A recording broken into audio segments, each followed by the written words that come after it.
This is the Horse Radio Network. Hey, you're listening to Adulting with Horses, the best place to be if you can't be at the barn. We are your co-hosts and equine authors, Heather Wallace and Natalie Keller-Reinert.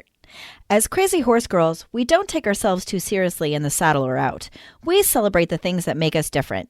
Join us as we talk about horses and pop culture and get a little weird in a fun way.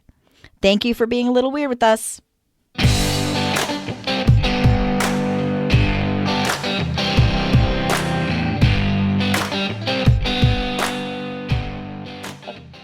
Goodness.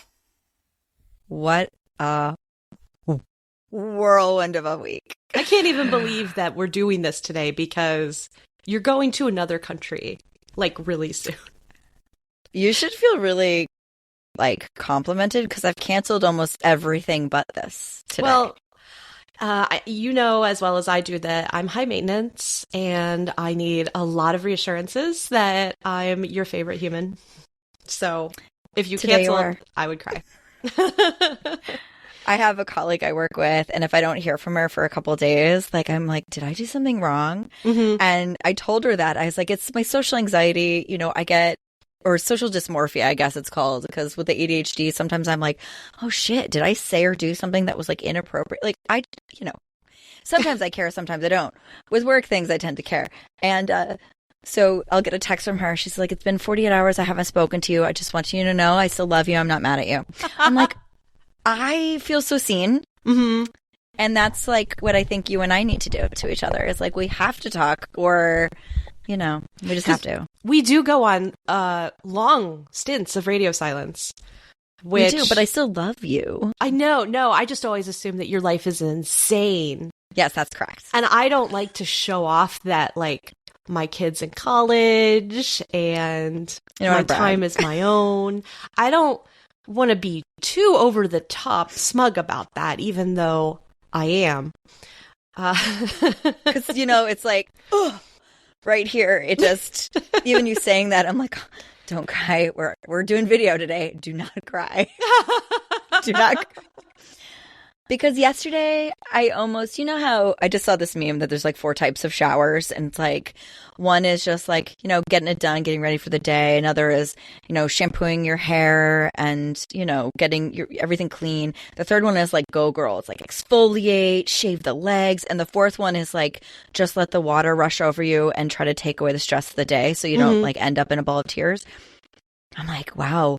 I've taken a lot of those last ones. That's not great. I have to tell you, most of my showers lately have been of the, how cold can I get this variety? Fucking Florida, man. My God. Hey, you know what? It has not been, it's sort of had cool mornings, it being Florida. We've had kind of coolish mornings where it's below 80 and there's not a heat index at 9 a.m. And I've ridden the past 2 mornings, over an hour, and I've felt the coolness in the air, and it's fall. Now, imagine a place where you can do that 6 months out of the year. I can. We're almost to, the 6 months out of the year is almost here. It's coming. That's right. Because in North Florida, it's much cooler. I think I'd have to leave Florida in the summer. I just don't think I could do it. We've talked about at it. all. I know. Well, listen, there's winter people and summer people. I don't want to go over this, but obviously we're different. Yeah, today I have a riding lesson. It's the first one I haven't canceled in 3 weeks. Ooh. Yeah. And trust me, I don't want to cancel. It's someone's got a marching band thing and I have to volunteer for another school event and school hasn't even started. God. Things. So I'm leaving for Iceland. I'm like, you know what I should probably do? Probably get on a fucking horse. Yeah. It's been a while. And so I'm averaging once a week at max right now, which again is still better than it used to be, But yeah, so I'm like, if it rains on me today, because it's looking a little rainy, I'm still going to go because you got to ride in the rain. I need it. You got to be all weather Heather. All weather Heather. Oh, I like that. Except for the heat. So it's fair weather Heather. Well, Yeah, safe weather, Heather, right? Because the heat can be dangerous, but rain Or is just no heat weather, right. Heather. No heat, Heather. What's your low though? What's your maximum low or to ride in, or minimum low, or maximum Like low degrees? Yeah, like where will you draw the line? If somebody says, "Let's go riding," and you're psyched for it, and then you look at the weather and you cancel, what's the temperature? Under 30 degrees. Under 30. Because your Like, feet freeze. Well, it's mostly just I don't really think it's fair for like the horse's lungs. Like I could dress appropriately, but I don't even work. If it's 25 degrees, I don't work in that weather. Everyone's muscles are tight. Yeah. It's just not conducive. Like I wait for the cold snap to pass. I hate doing that. It doesn't happen really. So like, yeah. But then for riding in the heat, that's a different question. Yeah. If it's over 85, I will not get on a horse at all. Oh my goodness. No, I don't do it. I don't like riding when it's below 60 degrees. If that were the case, I would maybe have like a month to ride the entire year. Like, I will if I trust the horse, but like, I wouldn't get on, a baby in Florida if Well, the temperature suddenly dropped from 80 to 60. Because remember, we only have precipitous drops. We don't have extended ones. But it's just like conditioned into me that it's a little chilly. I'm in trouble out there. See, I love that because both horses are a little bit pokey when it's hot. And so that's great for a trail ride. Like, I like that. So I do it like when I can. I do a lot of trail rides on horses, and remind me to share a little snippet with you for later. But I actually find I work less hard when it's cooler out because my horse is more forward. So it's just half halt here, half halt there, circle. And, but I actually have a forward momentum as opposed to like post squeeze. And like the whole time just trying to like egg my horse forward. That's exhausting. I don't think I've ever had a pokey horse. Well, I have too. I have so you're ridden welcome. pokey horses. But I don't think I've ever had one in my barn that was my horse. I exclusively have hot horses. My quarter horse is hot. Listen, I don't mind forward. I always tell people like I don't mind forward at all. I find forward easier to ride than pokey, but what I like is quiet. And there's a difference because quiet is a personality trait. Yeah, I feel like I have a quiet horse who gets forward. Like he's not like, oh, I'm psychotic. He's just going, we cantered. What's next? Right. It's a different level of interest in his surroundings. And we're working on cantering and coming back from canter to trot nicely. Like that's our current status, like training goal. So I'm hyper aware of it. Well, what's funny is, and I think I posted this on the Timid Rider the other day on my Instagram, Ferris was particularly slow the other day. Like not sucking back, but like basically trotting in reverse, right? Like he was like the smallest steps he could take. And I was just like, this is the most ridiculous. And I try not to wear a spur because spurs for lifting, not forward, all that. And, but I was like, oh, some days you need it. So instead I asked one of the assistant trainers, I said, can you please pull out a ground pole, like take that cross rail and make it a 2-stride ground pole where we can like trot it. The second he saw we were coming into that bending line, I got ears up, jiggy, and I had to hold that pony back. He got so excited that I'm now referring to them as happy sticks, and we will only be doing those to warm up. Happy stick only. He wants to be a show jumper. Yeah, well, he's a hunter, and we're trying to get back into the jumping, but he's so excited that he wants to be a show jumper. Yeah. Because he rushes because he's like, oh my God, we're going to do this. It's going to be amazing. So, but I need my hunter back. Like, I need to be able to drop the reins, pick up the, That's not real. It is. He used to be like that until I stopped jumping regularly. And he had all the health issues. So it's my fault. So now I'm kind of like, no, we're going to get there. But you got to be muscled up so you don't have to like gallop into it and then fuck yourself out. Yeah. Yeah. He's running at them because he's like, I got to make sure I can get over it because he doesn't trust his body. That, and he's super excited about it. So, we didn't jump the canter poles, which is what he wanted to do. We trotted it. So, baby steps. Yeah. Sounds it was good. fun. Well, we're all going into fall on like super cheerful notes, so I'm happy for us. It's going to be great. Yeah. It's going to be great. I just got to get through this week. I just got to get through the week. Isn't there's a saying about adulthood is just saying, I got to get through this over and over. But childhood is too, because it's like there's an exam and then there's this and then there's that. So there's always something. Yeah, you're always just trying to get through something. And we have I'm sure we've got to do a travel episode, but like when you're planning something big and you're preparing everything for leaving, suddenly it's like your brain is almost just focused on the one thing, and so everything else goes out the window. Yeah, that's really true. It reminds me of planning, when I planned for a hurricane here, how that takes like 2 days of just plotting and lists and getting things taken care of outside and inside, and it's ridiculous. It just eats your entire day for something probably isn't going to happen. And it's a lot like going on a vacation and just everything that has to be put in order before you can leave the house or leave the farm. Oh, so much work. You almost don't want to do it. Much. And then when you come back, you're going to have to like compounded work because of all the things that didn't happen.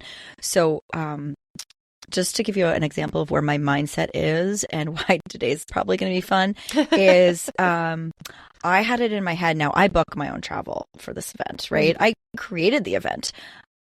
I have no one to blame with the fact that for some god awful reason, I thought I was leaving on Tuesday when I'm not. And so I booked clients Monday and Tuesday morning thinking I'm leaving 8 p.m. on this flight. I checked my flight details because I'm an anxious person, and I was so fucking wrong. I had to cancel 14 people. 14? And be like, sorry, I'm going to be on a plane. Oh. So how many hours were you off by? 24. I'm leaving Monday. Oh my God. I'm not leaving. Yeah. Mm-hmm. So, yeah. Highly embarrassed. Oh gosh. Thankfully, all of those people are regular clients, but everyone was like trying to scooch me in because, they've got a show or they know I'm going out of town and they don't want to wait the extra 2 weeks. Yeah. The one thing you have going for you in this is that you're Heather. They can't replace you. They can't replace you. No one can ever do the work that you do with the pizzazz that you do, and they know it. There is some pizzazz, and there's a lot of like, oh shit, I'm so fucking sorry that's going out right now. Mm-hmm. Yep. Yeah. So whoops on that. But that's cool. That's great. Everything's fine. I'm just going to breathe. Yeah, you got breathe. this. It's going to be great. Oh, but you must be excited. I mean, it looks not like a trip I would want to do, but it certainly seems right up your alley. We're not riding on any mountains, Natalie. It's going to be fine. Iceland just looks very cold and sort of shaggy. Like, yes, I like shaggy, those things. small, cold horses. I'm gonna get so much flack for saying that. Like, look, everybody loves what they love, okay? And I just don't have it on my list. No, and that's really fine because I mean we haven't even announced a date for the one next year, and we've got a wait list of over 30 people who want to do this ride. Because the thing about it is that it's not an adventure ride. It's at all. It's a ride that I want to do, which is yoga to stretch out my broke butt and, keep my hip flexors moving. It's gated horses, which are incredibly comfortable that I can mount from the ground. and it's walk, hold. We might do a little gallop or whatever, a little canter here or there if everyone's comfortable, but we don't have to. Yeah. And that's the beauty of it. Mm-hmm. Mm-hmm. I want to be pushed and kind of afraid. So I want to do that Scottish Borders ride where you just like gallop across the Scottish borders. Because I know I won't do things unless I'm being compelled to do them. I was thinking about this morning. I was having some self-discovery. And I've had so many issues with pushing myself to my breaking point that now I protect myself by not working that hard. And, in order for me to like jump and do some of the things that I want to do, there has to be a compulsion that's outside. It's an outside force. So you're saying my laziness is like, in fact, association? I don't know. I'm kidding. No, I think that's good. I think that's good. You do well with pressure. Better at relaxation. No, yeah, you do better with pressure, right? Yeah. Like, so for me, I'm an asshole. I'm a rebel. If you tell me to do something, I'm be like, who the fuck made you God? Like, I do not like being told what to do ever. Mm-hmm. And sure, of course, I get better at that. But like for me, I'm more of a I wouldn't call myself an adventurer. I would call myself a traveler. So like, I want to see it. I want to experience it. And if I'm galloping across the black sand beaches or the moors or whatever, and all I'm thinking is like, breathe, relax, don't, hold with your knees, stay with the group, don't let them race. Like, that's not enjoyable for me. I don't get to see everything. That's not, to me, that's not like vacationing. Exactly. Right. When I vacation, it's how late can I sleep? How much can I eat? Like how much is the drink package gonna, Yeah, like tell me all the ways that I can protect myself from breaking in my real life by relaxing to the absolute max. So that's why I've never like done any of those international riding trips, because that wouldn't be, if you only get so much vacation time, that's not how my family wants to spend it. So that's fair. Yeah.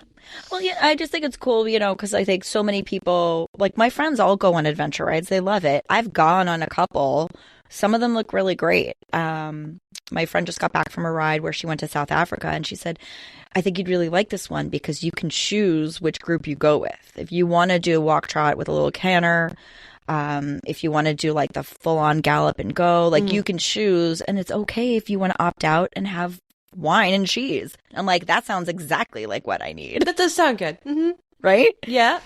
So that's kind of what I'm going for with the Iceland retreat. And I'm incorporating, the yoga with Kathy Woods. And so that's a little different. But again, that pushes me because I don't do yoga.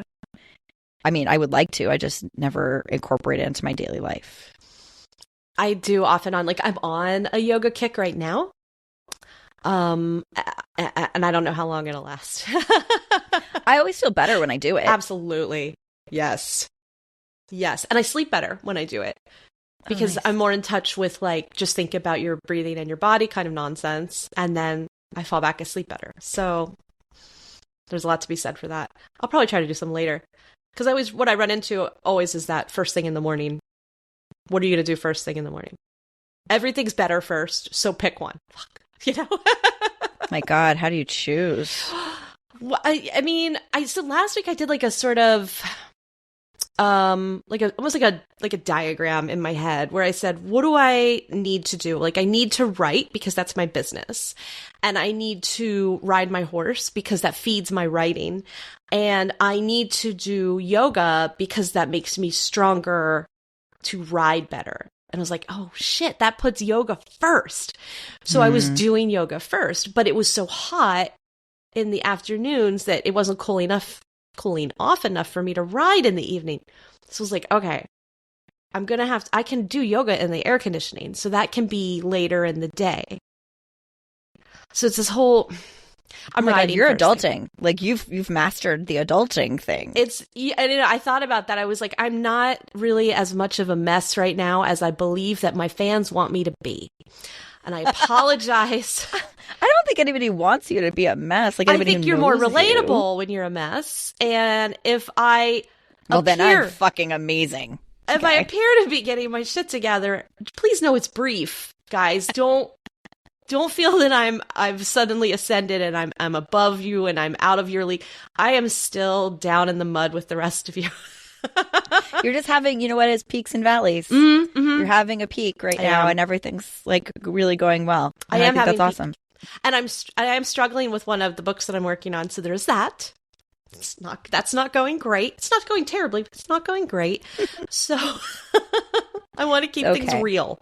All right. I'm climbing out of a valley right now with this spring with my daughter and like her mental health, and we're climbing, we're like gripping it, we're climbing by our, and I really feel like this fall, like we're there. Like I think I will be at a peak. It's just a matter of just getting over that precipice right there, like that last little ledge. That's so great. Just gotta get past it. I'm glad. So. You had a rough few months. Yeah. Yeah. And that's how it goes. It goes up, it goes down. That's right. It's almost comforting, except I realize that a valley does lie ahead. Yes, but maybe it's like one of those, mountain ranges with like, a lot of, I'm going to mess up this analogy. I'm just going to stop myself right there because like I'm picturing in my head, I'm like, I don't think I have words for that. I like that maybe a there's terrain map analogy. This sounds good. Yeah. Let's do some cartography. Let's get into the weeds with this. So maybe it's more Appalachians as opposed to like, the western mountain ranges where you have like the really like deep ass gorges and canyons. Mm-hmm. Like maybe it's like, oh my God, a little lake, coming up, and that's cool. Yeah. Paddle against the lake, I like that. Yeah. It's not even Adirondacky. We're talking like Blue Ridge, super chill. Just kind of rolls like down to the Piedmont. So even when yeah. you're in the Piedmont, you're like, this isn't so bad. I'm in the Piedmont. There you go. Exactly. That's good. So, I mean, thank you. You helped me finish that out because I did lose it a little bit in the way. But, I still find it ironic that we have a podcast because, as Jason says, words are not my thing. Like talking sometimes, like they do this thing where they're like, oh, people don't always picture or in their head or have an internal dialogue. I'm like, I have pictures and words in my head. Like, it's really hard to get all of that out. Very much so. Yeah. I think up really great things to say too, like, when you texted me earlier with the time to start, I was giving Ben a bath after we rode. So I was like, okay, I'm thinking about what I want to say and the things I want to cover. I'm like, I'm so smart. I have a lot of wisdom to share. I really probably will not say any of those things because they're not in my head now and they're not coming back just because I want them to. Well, I think that's the best thing about our podcast is like it's very ad hoc. I was like, what are we going to talk about today? And we just go. Like there's no preparation. We don't read a script or our notes. I mean, by you asking 10 minutes beforehand what we were going to talk about, that was 10 minutes sooner than we usually. You're welcome. Yay.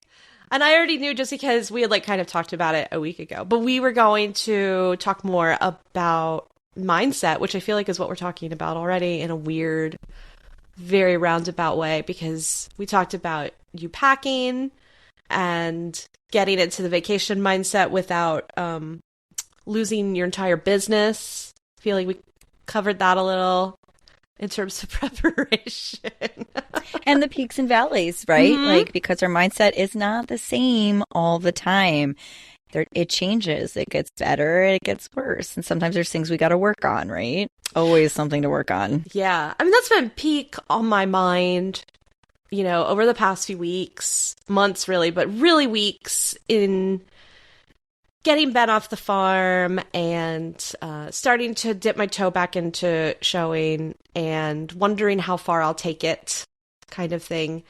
And I've had a lot of time to think over the past week about the finances of showing and the repercussions of showing when you're a married person and you have to share those. Oh, is this causing some drama with Corey? It's not. The point is I don't want it to. Got it. Good. I'm glad. And that was where I was, I was thinking about how I protect myself from getting in too deep with things by not getting into things. Do you know what I mean? So I had to step back a little and say, you need to look at what you're actually capable of accomplishing with all the tools you have right now, not all the tools you wish you had or all the money you wish you had or something like that. And then say, okay, this is going to be my horse show goal. And here are the ways that I can approach it over the next 2 months. Do you know what I'm talking about? Instead of going, horse shows, oh, I'm going to win shows, I'm going to go to championships, I'm going to get ribbons, woo! Which was always like what your mindset was in the past. Yeah. My mindset in the past was like, bitches, I'm going all the way. And that tends to be my mindset with everything I do, which is how I get crazed and burned out. But that's also how you become successful. So it's like, getting there, but then trying to rein yourself back just a tad. Right. Yeah, absolutely. It's being in control. It's being in control. Oh, I have a control problem. I have 100%. If someone's like, "Why are you a timid writer?" I'm like, "Control." Like that's it. Mm-hmm. Well, I just want to control my own worst tendencies, so that I temper myself, and because if you let horses eat everything in your life, they will do it really happily, and there's not room for anything else when that happens. And that's what I don't want to do again in terms of I spend all my money on showing and training and coaching. I spend all of my weekends show or coaching or school. I don't want that because all of the cool stuff that I've done since I gave up that mindset 20 years ago have been because I wasn't spending every last dime on the showing, the coaching, the school, I want to stay that way. I want to have both. And for me to have both, one thing has to be much smaller than the other. So, well, you can show periodically and not make it your life. Right. But it is hard because you want to chase that feeling of like pride and goal setting and all that. If it becomes, not to bring back another episode, but it becomes like almost something that you want to repeat and repeat and repeat and becomes a little addictive. But it's good that you're mature enough to understand that about yourself and to like rein it in. Like I'm still actively working on setting boundaries. I just got 2 job offers this week because I'm killing it, right? Like things are going really, really great. And they're like, "Oh, things are going great. We want you part of our team." I'm like, "No, like I can't, like it sounds great. Would love to do that. Nope, can't do it. I can barely manage what I've got." Right. Yeah. And it comes down to, well, what do I have anything I would give up? Right. And if I don't, then whatever my new aspiration is has to get smaller because I'm not giving up anything else to have it. So, and, for example, yesterday I got an invitation to join a book signing at Barnes & Noble in Ocala. And I looked at the email and I was like, yay. And then I looked at it again. I said, oh, I really wanted to go to an event that weekend. Like that was kind of the event I had my eyeball on since like March. And I thought about it for a few minutes, and then I was like, you can't justify not doing a book signing with, well, I'm going to go to a horse show. Like, you just can't. One of those things is your business, and the other one of those things, really, one happens every weekend. It's Ocala. And it's meant to be, it's supposed to feed your business, not be your business, It just felt like a not mature thing and something I could not easily explain to my husband. So that plays back into the keep married part. Well, and something you could do another weekend. So if there's options, right? Yeah, absolutely. And even if it wasn't, then if I had to do it the next month instead, I have to do it the next month instead because it's not my priority. It's just something I want. That's the thing that I have trouble with, I think, the most is the priorities. Because I love to work. Like I need to work. I don't think I'll ever stop working in some capacity. I love what I do. But the better I am, the more busy I am. And then, yes, I'm paying my bills for the horses because really I focus on paying my bills for the horses. But then I'm like, it starts to teeter over and to take all my time away from the horses. Yeah. So it's like, what's enough? And so then I try to set these boundaries where I have only set days and hours that I'm working. But then I feel bad because someone's like, I really need you, or I have this, or my horse is lame, or, and then I'm like, oh, I'll give you my slot. That slot was for my horses. So I really struggle with that. If it were me, I would just pick a couple of people who take up a lot of my time, and I would raise my rates. So I would be... and that's always, I see that a lot with, people run when you run your own business and it becomes that thing where, you know, the boomer tells you not to buy the latte anymore so you can buy the house. And you're like, dude, I haven't bought a latte in 10 years. Like, they're like $6. You know, like I already cut that out. My daughter makes her own. Right? When you reach that point where there's nothing else to cut, and I think sometimes people don't understand, that's like a very real problem. And when it comes to your time where there's nothing else to cut, then you have to raise your rates and let the clients cut themselves. Like that's just... Well, and you know what I do is twice a year I shut down new clients. I do not take new clients. Mm-hmm. Like I just pause it because, you know, of course, some people move or an animal passes away or something like that. Or they get exponentially better. Instead of needing me every 2 weeks, they need me every 6 weeks, right? Right. So I find that I do that. But then, of course, what happens, this happens probably with the same thing when you raise rates, you end up getting more people interested. Suddenly you say no more and then everyone wants you. I should say I'm not going to write any more books. Panic everybody. Oh, you would have a revolt on your hands. And then do you can't pre-order. do that. You would probably make bank. Maybe. Because you have like a cult. I do. Following. I love my cult. I love you guys. You have the best readers. And that's not to say I don't have the best readers, but I don't think mine are as intensely, you know. Oh, yeah. Yeah, they're great. And there's nothing wrong about it. Like, I'm not cutting into, like, don't make this a thing. Like, but I'll go to places and people are like, oh my God, I read Natalie's books.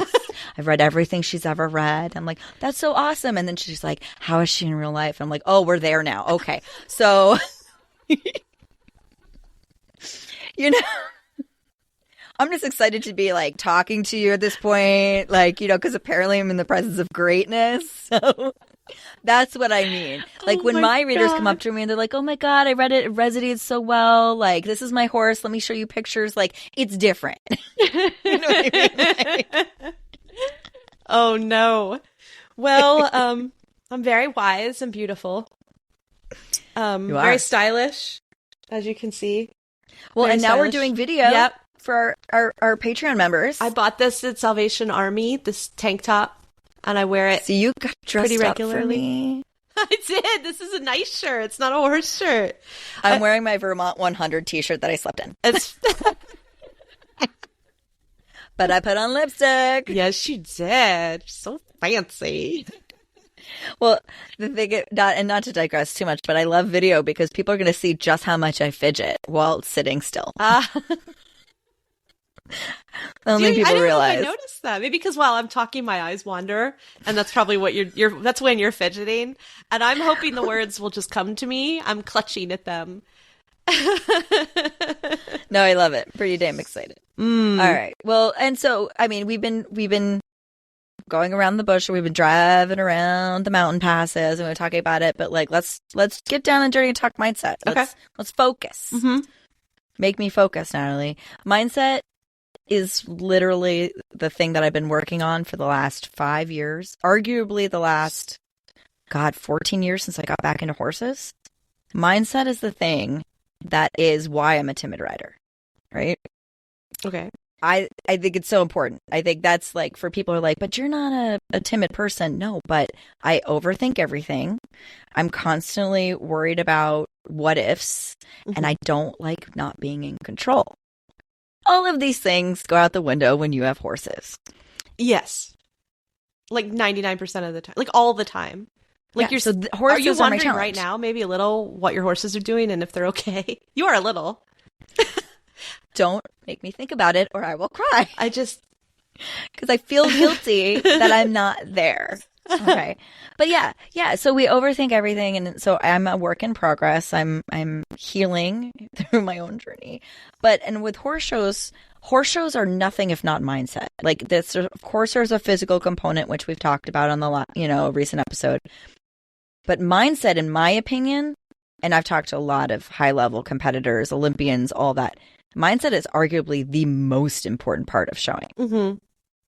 Yeah, because you can work on your physical game day after day after day, and it'll show up for you. Your muscles will show up for you. But you can't show up in the show ring and be like a complete basket case. It's just that part you have to work on as well. Yeah. Yeah. Or the lead up to it. You know? Yes. The panic on the way, the panic the night before, the panic in the morning. Are you throwing up in your horse trailer? These kind of situations. Yeah, and how is that going to affect your riding, really? I was talking to, Sid Collier and I were going through her book, and we document up to when she goes to Rio for the 2016 Paralympics. And it's really interesting to see, she made it. She did it. She was there. And when she's talking about it, she's like, you know what? I was really disappointed in myself. I could have done better. I didn't know enough at the time that I had such nerves. And the nerves were what were holding me back. She goes, I thought it was excitement, but it wasn't. And now she sees a sports psychologist, and that has made all the difference in the world to her riding. Right? Mm-hmm. I'm not saying everyone should get a sports psychologist. I'm just saying if you address the mental aspect, you're going to be, one, more relaxed, you're going to have more fun, and you're probably going to ride better too. Yeah. Because, your parent, when you were a kid, did your mom say, smile, this is supposed to be fun? Because all the time. I got that. And I was like this. Right? I'd make a face. The classic response. Yeah, I used to get smile, this is fun, quite a lot. And it wasn't fun. I wasn't having fun showing. I was stressed about winning the show. And I think being competitive and wanting to win is one thing, but showing up like I have to win this show, that is the wrong mindset, in my opinion. One thing that I learned from eventing that I really loved when I switched from doing hunter and jumper to eventing was that completion was the name of the game, especially back then. Now it's a little more competitive now, but even in the 90s, it was like, did you get through all three phases? Did no one die? You did it. You evented. That was the goal. And that helped me start compartment the difference between I have to get every stride correct, and I'm going to go in there and do a pretty good ride. And if it's not the best, I have 2 more phases to sort of figure out. And all I really need to do is finish, and then we'll see where we're at. And that was a big shift for me as a child, as a teenager, really. And I think it's something I always liked about racing as well, is because racing is, did you get there first? Good job. Here's your prize. And it's not so nitpicky.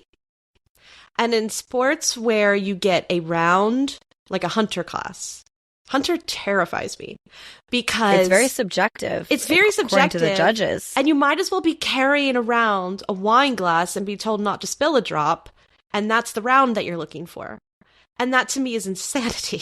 Like, why would you do that to yourself? It's so hard. You're like, let me take this horse, and his natural inclination is to run around with his head up and have his tail flicking around and be crazy. And I'm going to say, no, horse, we're going to do the opposite of everything, and we're going to jump. And if I don't do well, I'm going to cry. Like, oh no, that's not a good... That's a recipe for disaster, and that's where we start so many of our children. Well, yeah, and then it's like, how are you going to build confidence? Mm-hmm. I mean, I once interviewed and attended a clinic with a rated judge, and we're the whole goal of the article was, what are you looking for in this? And the amount of stuff, and I even stewarded, the amount of stuff in the hunters that is just blows my mind. It's like, if you hold your crop wrong, or you actually use it too many times, or in the wrong area, or, oh my God. Yeah. Like, and I mean, yes, of course, I don't want you smacking your horse with a crop. But, like, someone once told me that I should take up dressage. And I said, do you really want me to have more things in my brain to compete dressage? Now, riding dressage, yes, absolutely. But to get in front of a dressage judge and be like, I remember the geometry, but was it 2 paces or was it 3? And then if I did this, was that the medium walk, or was it, like, my brain would literally explode. Because I'm already overthinking everything. Mm-hmm. So that's why I'm so drawn to the competitive trail and the endurance, because it's like, if you finish, your horse is in good health, you're in good health, you win. Mm-hmm. I love that. Yeah, I do like it when things are distilled down to the simple wins. And I think if people are finding themselves so stressed that they can't sleep at night because they might be holding their crop wrong, yeah, then raising my hand there. it might not be the best fit for your brain, or you do maybe need a sports psychologist to help you work through that. And listening to the Equestrian Mastermind series that has been recent, it's I think it's a podcast that's available everywhere. It's by Ride IQ, but it's available on all podcast channels. And that's with a sports psychologist named Natalie Rummel. And I've learned some stuff from listening to this podcast. She had a visualization that I listened to in the first episode, and it gave me a really clear picture of my mindset, which made me laugh. So basically you're supposed to imagine yourself going and having the best show jumping round of your life and winning like a 5-star. And how do you feel at the end of all that? And I thought like, fuck yeah, I did. And then these 5-star riders on the podcast are like, I felt a sense of relief, or I was like, oh, I might have a problem. Oh, self-awareness is the first step, Natalie. I think I'm much more powerful than I am. Hey, listen, my biggest red flag is that I don't think I'm as good of a writer as I am. Mm-hmm. Listen to that again, right? Like, wait, no, say it again. Yeah, so I don't think I'm as good of a writer as I actually am. Oh, yes, okay. And that checks out with your timidity mindset, right? Right. That you think things it's are all out of about control that. when they're not. Exactly. I have not been in a situation in the last ever that I didn't control, right? Even if the situation ended badly, I was always in control. I never ended up getting seriously injured. I was always able to ride it out or emergency dismount. Like, I was always able to walk away from a situation. But in my mind, I don't think I could handle it if things were to turn.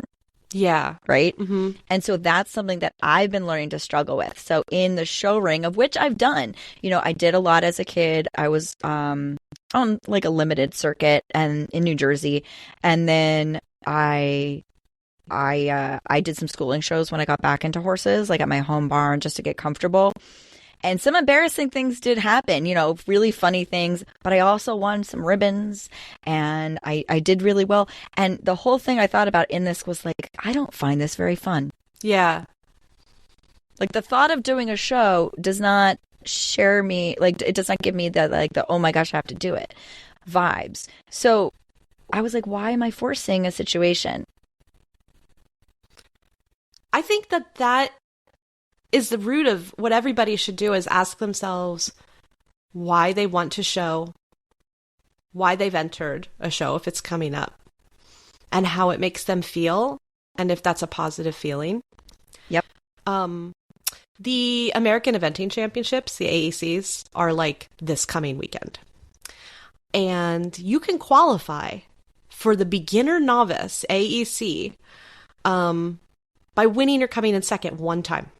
Just once. You can qualify to go to Kentucky and show at Kentucky Horse Park in a national championship. And so you see a lot of stress around that because winning just once is probably not a good indicator that you're going to win at a championship. And what you see are a lot of people who are very suddenly feeling like they're in over their heads because they believe they're going to win. That they believe that's the point of going to the championship, right? Is to compete for the championship. I would just be happy to be accepted into a championship. It has to be about, like, for me, for a positive, fun experience, you have to look at it as, I am going for the experience. I am going for the mileage, right? Like, every show you go to is a little closer to getting that much farther along. I am going to show my horse this particular kind of event, or I'm going to achieve this kind of cross-country run, or I'm going to achieve this score on my test. Something bite-size that you can say, when I accomplish this, I'll have done it and completed and lived, and not just going for the first place ribbon. Or even the 8th place ribbon, of which I have some. Yeah, I tell people all the time, some people really set their goals very high, and there's nothing wrong with that. But if you want to get to that goal and you want to do it by building confidence, you've got to take baby steps. You've got to set smaller goals that will get you there. So, like, if your goal is the championships, maybe make your first goal is like, I'm going to win 5 first place ribbons. Yeah. Or I'm going to, right? Like, Mhm. work your way up to it. Or then maybe then I'm going to travel out of state for a competition and see how we do. And that's the second tier goal.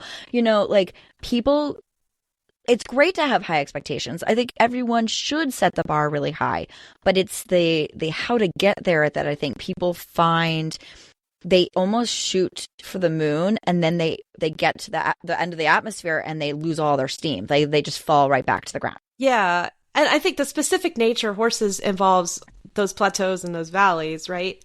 And so you have a really good run or a really good round. That doesn't mean you've made it to that level. All right. You need to be aware that you're probably going to go down several rungs the next time out because they do things, or the weather wasn't quite right, or the judge was an asshole and hates your horse, or, like, these are all Or the real... judge was looking for something that you didn't have. In other words, an asshole. Yeah, I totally agree. Or your horse maybe was off or didn't trailer well, or, there's so many things that go into it. Too many variables to get hung up on any one of them, really. You're going to have really bad outings. And so you might as well. I kind of go in expecting everyone for something to go terribly wrong. And then if it doesn't, great, because I know I'm going to have a bad outing. So why not just, okay, that was today. Or, yay, it didn't happen. I'm an optimist. The worst thing didn't happen. That's optimism. I'm the complete opposite. I'm the optimist where I'm like, I fully expect that things are going to go well, and then I get embarrassed when they don't. I have never expected anything to go well in my entire life, ever. Anything. Well, I'm glass half full, and you're gin and tonic, okay? I spilled mine. I'm drinking out of the bottle. Yours is sloshed off in the arena somewhere because you spilled it on the way to the barn, okay? But no, it's, and I think that's for me is, I wouldn't say I'm a perfectionist because I don't think that's achievable by anybody in any way, shape, or form. I want to give my best foot forward. I want to do the best that I know I'm capable of. The problem is I know I'm capable of so much. And when I feel like I disappoint myself, I get in my head about it. I really do.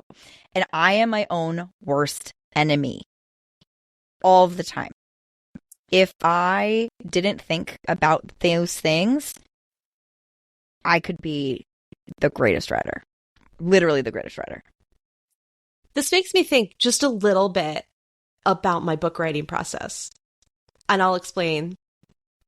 I write a book. I wrote a book this year that I'm putting out, I think, next month. Because I wrote it and I finished it and it's going out into the world. But what I could do is rewrite that book 5 or 6 times over the next 2 years. And it would be better.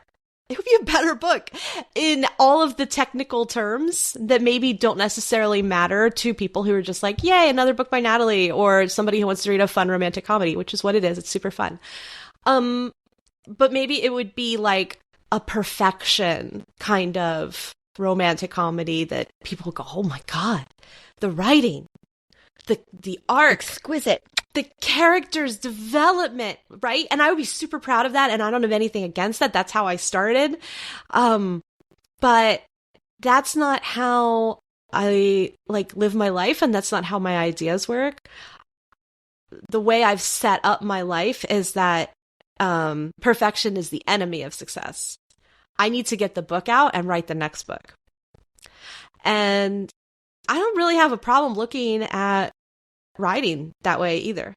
I don't need my ride to be perfect. I need it to be pretty good and to feel comfortable with it. And then I'm going to untack. I'm going to go do something else. And the same thing's going to happen the next day.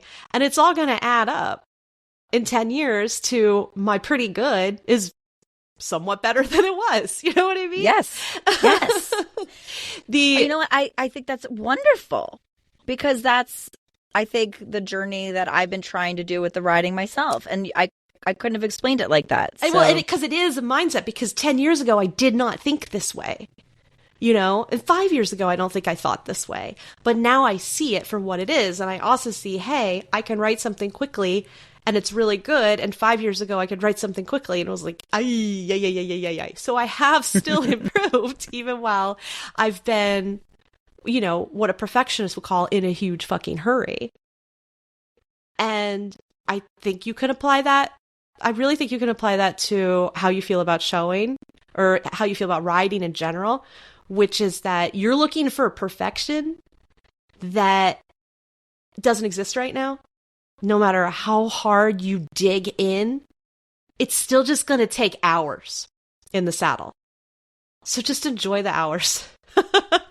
You know, I try to think of it in terms of like, today was a good ride. And if I have more good rides than bad rides, which I do. And that's why Ferris has been such an amazing confidence builder, because I've been able to spend more time in the saddle, been able to work on the things I wanted to with him. But the nice thing too, and this is going to sound weird, but he's neurological, right? Yeah. So we're never going to have a perfect ride.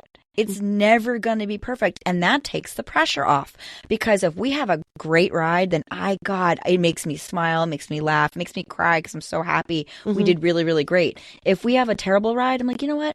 It's just a tough day. We'll try again tomorrow. And it like kind of gives us this this reason to go a little bit easy on ourselves. Yeah.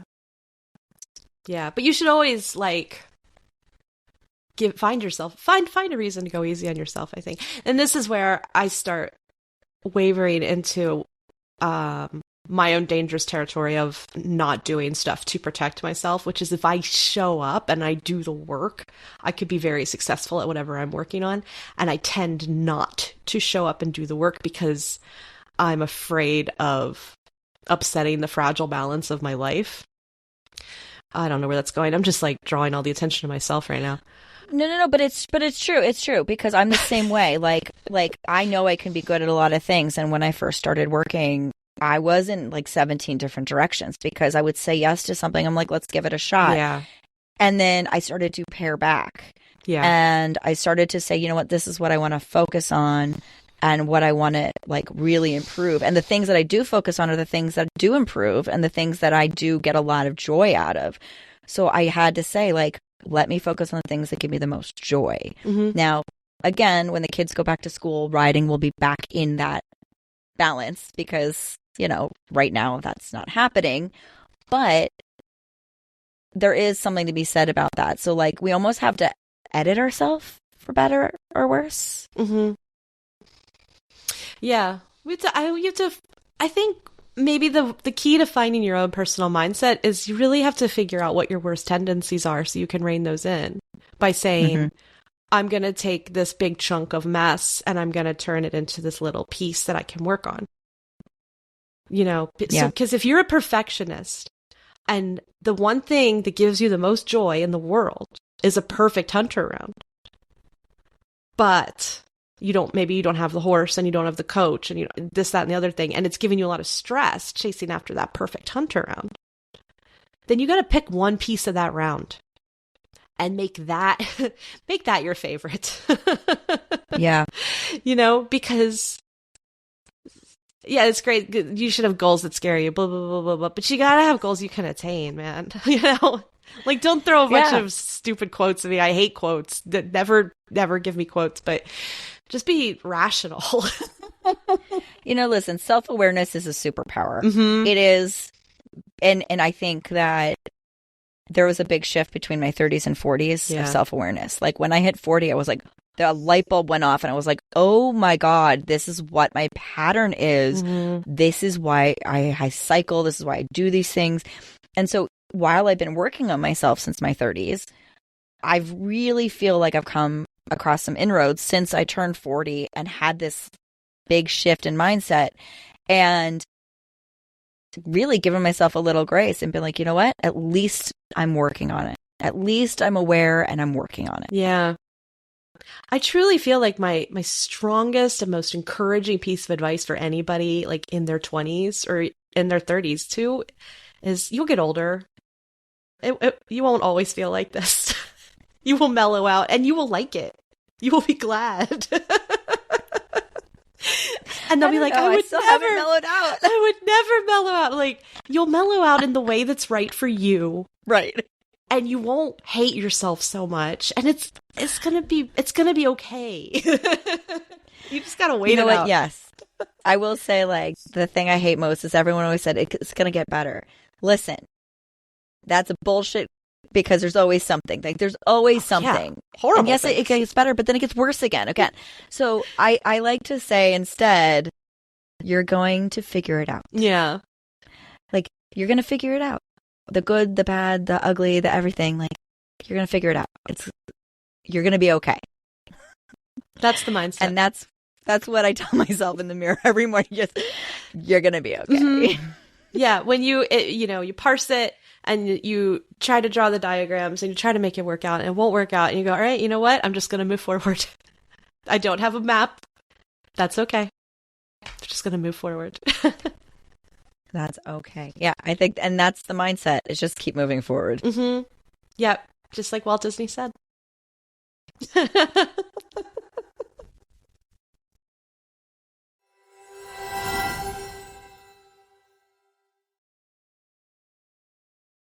Natalie, it's my favorite time because I love it. It seems like we do this every week, but you're still surprised. Do you have an adulting win of the week? My adulting win of the week is that I went like a good adult to the doctor a couple days ago and got like my annual or whatever blood work drawn. I don't know if it's annual because I haven't gone to doctor regularly in like 8 years, but it seems like maybe it's annual. Octo-annual. I don't know what the hell it is. What do they call it? It's decade. Well, I'm getting, I'm being a good girl and doing my health work, and I made the phlebotomist laugh so hard that I then like knocked my hand into the tray because I got kind of excited, and made a gesture, and I knocked my hand against the tray that my arm was resting on, and I scared the absolute bejesus. She just stared at the needle in my arm like, oh my God. And I said, I didn't feel anything move. And she's like, okay. For a second, I thought you were going to be like, there was blood everywhere. Like, it was going to be carnage. So this is much better. Yeah. I just scared her. I made her laugh, but then I scared her because I like to bring, a lot of adrenaline to the table in everything I do. Go big or go home, Natalie. That was good. Yeah, blood work. Say you're an introvert. You make everybody laugh. Look at you. I'm so weird. I can't explain my personality. I truly can't. I could describe my personality as awkward.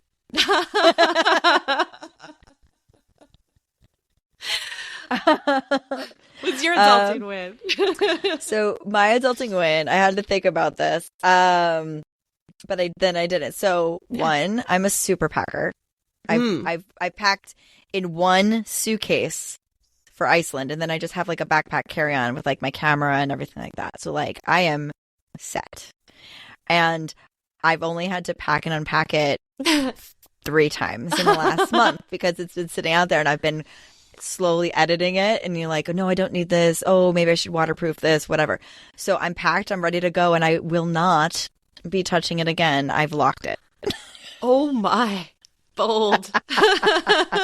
Now the real I'm question telling is, myself to back the fuck up. Okay. Will the key go with you on your trip?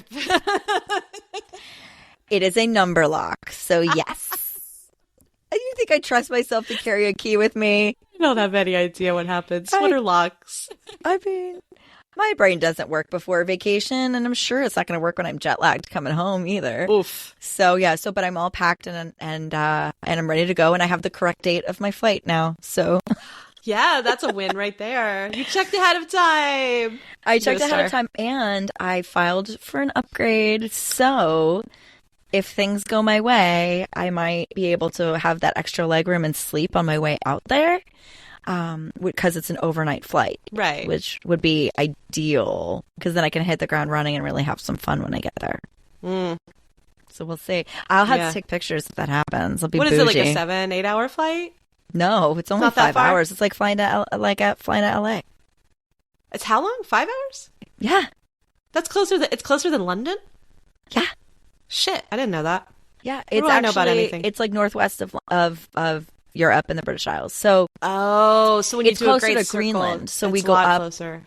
Yeah, Oh, so we fly a little bit north and go up over Greenland, and you kind of Yeah. cutting across that Arctic Circle a little bit. Mm-hmm. So it's only 5 hours now, and so I'm gonna like leave around 8 o'clock at night, get there at 6 o'clock in the morning. It's gonna be great.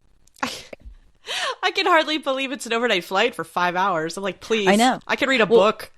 Well, and that's the thing. So like I'm telling myself, because I'm going to be posting a whole bunch of travel tips and things like that coming up, because everyone's been asking. It's super easy. You just pretend it's the time you're arriving when you get on the plane. And so instead of me sitting there writing and finishing my book or watching a movie, I'm going to eat, I'm going to sleep, and then I'm going to get up, and it's going to be great. It's going to be great. I'm going straight to the Blue Lagoon. You better They're picking knock me that up. hair up. They're picking me up at the airport. Yeah, you can't get it in the water, so No. you have to put it up in a strict bun and with lots of conditioner. Yeah. That silica. It'll Get in Yeah, there. Ooh, but it'll you'd be look great for funny my with- nails. My broken nails. Yeah. Regular applications of hoof maker and dipping in the Blue Lagoon will fix your nails. Yeah, they're pretty short with the massage work and everything. Yeah. But yeah, so I'm going to have so many great photos and videos. Can't wait. I can't wait. I'm super excited. I haven't done any photography really in like at least a year and a half. So I'm due. Even when I do photography, I don't upload the photos. I just don't. Well, why not? Because that step just doesn't enter into my brain. It's So- just more work. I have a quick note for you because technology has come a little far.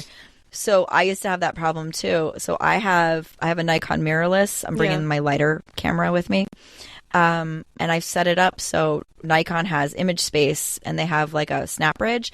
So the camera itself has Bluetooth. So it will automatically transfer to that app on my phone if my Bluetooth is on. I have and so all of by the these time I things. get back to the hotel, Mhm. my photos are there and I could just edit them and go. Like they're Yeah. right on my phone already. I have never.